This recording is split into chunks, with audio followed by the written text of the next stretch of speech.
तो आखिर संजय राउत ने शरद पवार को इतना बड़ा समर्थन क्यों दिया? संजय राउत पार्टी लाइन से इतनी दूर जाकर फैसला कैसे ले पाए? और उद्धव ठाकरे और आदित्य ठाकरे के मना करने के बावजूद संजय राउत ने शरद पवार को ही सपोर्ट किया। अब इन सब की वजह खुलकर बाहर आ गई है। जी हाँ, शरद पवार ने जो डिनर पार्टी बुलाई थी उसके बाद में संजय राउत के पूरे मंसूबे साफ हो गए हैं। संजय राउत क्या चाहते हैं, संजय राउत के मन में क्या है, वो अब सब कुछ निकल कर सामने आ गया है। हालांकि इस डिनर वाली मीटिंग में उद्धव ठाकरे और आदित्य ठाकरे पूरी तरह गायब रहे और संजय राउत पूरी तरह चमकते हुए दिखे। तो संजय राउत के मन में क्या है, संजय राउत आखिर शरद पवार से क्या फेवर चाहते हैं, वो आपको भी बताते हैं। आप भी वीडियो को शेयर करें और अपनी राय कमेंट बॉक्स में जरूर दें।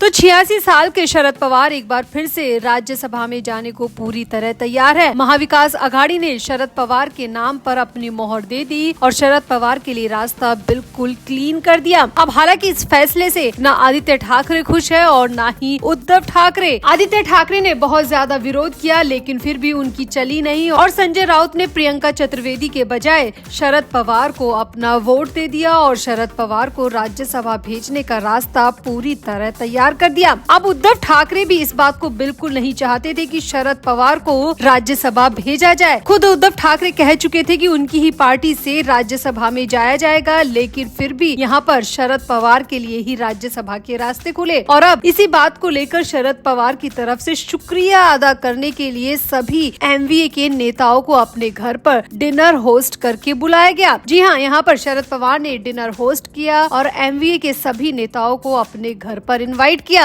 एमवीए यानी कि महाविकास आघाड़ी में उद्धव ठाकरे की पार्टी आती है, कांग्रेस आती है और इसके अलावा खुद शरद पवार की पार्टी भी इसी में शामिल है। शरद पवार की तरफ से एमवीए के सभी बड़े नेताओं को अपने घर पर बुलाया गया बातचीत करने के लिए और साथ ही साथ डिनर करने के लिए भी। अब खबर आ रही है कि शरद पवार के इस डिनर पार्टी में कांग्रेस के कई नेता पहुँचे, उसके अलावा संजय राउत भी पहुँचे, लेकिन उद्धव ठाकरे और आदित्य ठाकरे ने इस डिनर से पूरी तरह दूरी बना ली। तकरीबन 3.5 घंटे तक चली इस डिनर पार्टी में उद्धव ठाकरे और आदित्य ठाकरे नहीं पहुंचे और संजय राउत वहां पर पूरी तरह चमकते हुए दिखे। संजय राउत ही वहां पर सबसे ज्यादा हाईलाइट होते दिखे। अब इसकी वजह क्या है ये भी समझ लीजिए। तो संजय राउत की वजह से ही शरद पवार का राज्यसभा में जाना बिल्कुल आसान बन गया, क्योंकि संजय राउत ने अपनी पार्टी लाइन से बाहर जाकर शरद पवार को सपोर्ट किया। और इसके बाद तो आदित्य ठाकरे की नाराजगी अब तक दूर नहीं हुई है, क्योंकि आदित्य ठाकरे चाहते थे प्रियंका चतुर्वेदी को राज्यसभा फिर से भेजा जाए, लेकिन यहाँ पर संजय राउत ने बहुत बड़ा खेल कर दिया और शरद पवार को राज्यसभा भेजने के लिए पूरा रास्ता तैयार कर दिया। अब इस डिनर पार्टी में हर तरफ संजय राउत की ही चर्चा हो रही थी। संजय राउत ही सबसे ज्यादा हाईलाइट थी। संजय राउत सुप्रिया सुले से खूब बातचीत करते भी दिखे। अब जानकारों की माने तो संजय राउत के मन में हो सकता है कि एक बहुत बड़ा लालच आ गया हो। मुंबई मीडिया के हवाले से आ रही खबरों के मुताबिक अब शरद पवार उम्र के उस पायदान पर पहुँच चुके हैं जहाँ कभी भी कुछ भी हो सकता है और सुप्रिया सुले हमेशा अपने काम में बिजी रहती है, अपनी सांसदी में इतनी ज्यादा बिजी रहती है कि वो पार्टी पर ध्यान ही नहीं दे पा रही है। इसके अलावा हाल ही में अजित पवार की मौत के बाद में शरद पवार का परिवार काफी दुख में भी रहा है और इसी का फायदा आप संजय राउत उठाना चाहते हैं। मुंबई मीडिया से आ रही खबरों के मुताबिक संजय राउत की नजर शरद पवार की पार्टी पर है, क्योंकि संजय राउत को अच्छी तरह पता है कि उद्धव ठाकरे की पार्टी में उनका कुछ होने वाला नहीं है, क्योंकि उद्धव के बाद में आदित्य कमान संभालने के लिए पूरी तरह तैयार है और संजय राउत का रास्ता वहां पर पूरी तरह खत्म हो चुका है। इसीलिए संजय राउत की नजर अब शरद पवार की पार्टी पर लगी हुई है और हो सकता है कि संजय राउत के मन में शरद पवार की पार्टी की बागडोर संभालने का मन हो, यानी कि शरद पवार की पार्टी का मुखिया बनने का मन हो, क्योंकि शरद पवार को भी अपने बाद में एक ऐसा शख्स चाहिए जो उनकी पार्टी को आगे ले जा सके और संजय राउत वो शख्स बनने के लिए पूरी तरह बैटिंग कर चुके हैं। वो हर बार शरद पवार को सपोर्ट कर रहे हो और इसके पीछे यही सबसे बड़ी वजह निकल कर सामने आ रही है। अब आप खुद ही समझिए कि कोई अपनी पार्टी लाइन से बाहर जाकर फैसला ले, उद्धव ठाकरे आदित्य ठाकरे का विरोध करके फैसला ले, तो इसके पीछे कोई ना कोई बहुत बड़ी वजह तो होगी। और जो वजह अब तक समझ में आ रही है वो यही है कि संजय राउत की नजर हो ना हो शरद पवार की एनसीपी पर है, क्योंकि शरद पवार की एनसीपी बहुत पुरानी है और शरद पवार की पार्टी से बहुत सारे लोग जुड़े हुए हैं। शरद पवार की पार्टी की एक जमाने में बहुत धाक हुआ करती थी और यही वजह है कि अब संजय राउत राउत की नजरें शरद पवार की पार्टी पर जम चुकी है और हो सकता है कि इसीलिए संजय राउत उद्धव ठाकरे से भी दुश्मनी मोल ले रहे हैं, आदित्य ठाकरे से भी विरोध मोल ले रहे हैं, क्योंकि उन्हें पता है कि अब उन्हें आगे करना क्या है। तो मुंबई मीडिया से तो फिलहाल यही खबर निकल कर आ रही है कि शरद पवार ने शुक्रिया कहने के लिए डिनर होस्ट किया, लेकिन उसमें आदित्य ठाकरे और उद्धव ठाकरे नहीं पहुंचे और संजय राउत वहां पहुंचे और संजय राउत सुप्रिया सूले से काफी बातचीत करते हुए भी नजर आए। हर तरफ संजय राउत की ही बात हो रही थी, यहाँ तक कि सुप्रिया सूले के साथ जयंत पाटिल भी संजय राउत से काफी बातचीत करते नजर आए, क्योंकि शरद पवार के बाद में उनकी पार्टी या तो सुप्रिया सूले संभालेंगी या फिर जयंत पाटिल, लेकिन यहाँ पर अब संजय राउत ने भी अपनी नींव यहाँ लगा दी है। तो आपको क्या लगता है कि संजय राउत की नजरें वाकई में शरद पवार की पार्टी पर है? आपका क्या कहना है? आप भी अपनी राय कमेंट बॉक्स में जरूर दें और वीडियो को भी शेयर करें।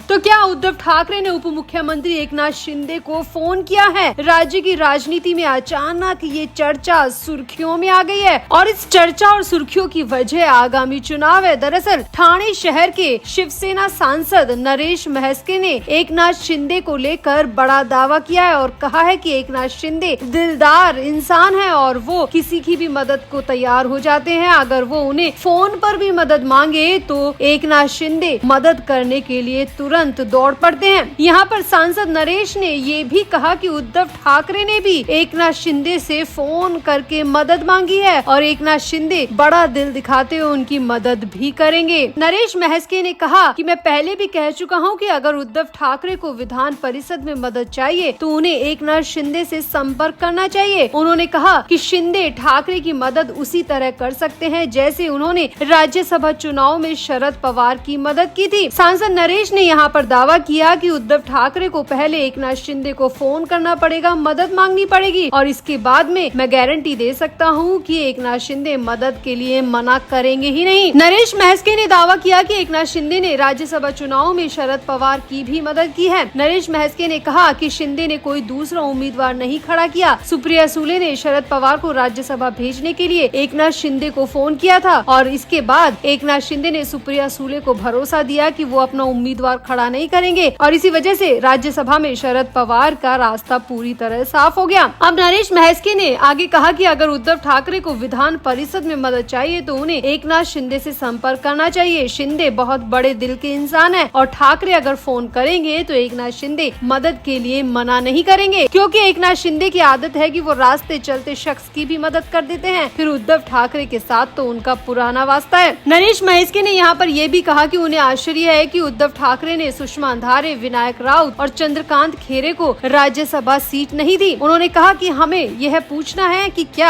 आदित्य की उम्मीदवारी पर जोर प्रियंका चतुर्वेदी के लिए था? राउत उनके खिलाफ थे। ठाकरे की पार्टी में जितना भी असंतोष है वो साफ साफ दिखाई दे रहा है। ठाकरे की पार्टी में खुद ठाकरे को सपोर्ट की जरूरत पड़ रही है, इसीलिए आगे आने वाले चुनाव में ठाकरे के लिए बहुत बुरी स्थिति हो सकती है। इसीलिए मैं पहले से कह देता हूँ कि ठाकरे को अगर अपनी बची कुची इज्जत बचानी है तो उन्हें एकनाथ शिंदे से संपर्क करना चाहिए, फोन करना चाहिए और फोन से बात नहीं बने तो घुटनों के बल पर बैठकर भी मदद मांग लेनी चाहिए। हमारे एकनाथ शिंदे जी का दिल इतना बड़ा है कि वो मदद के लिए मना ही नहीं करेंगे।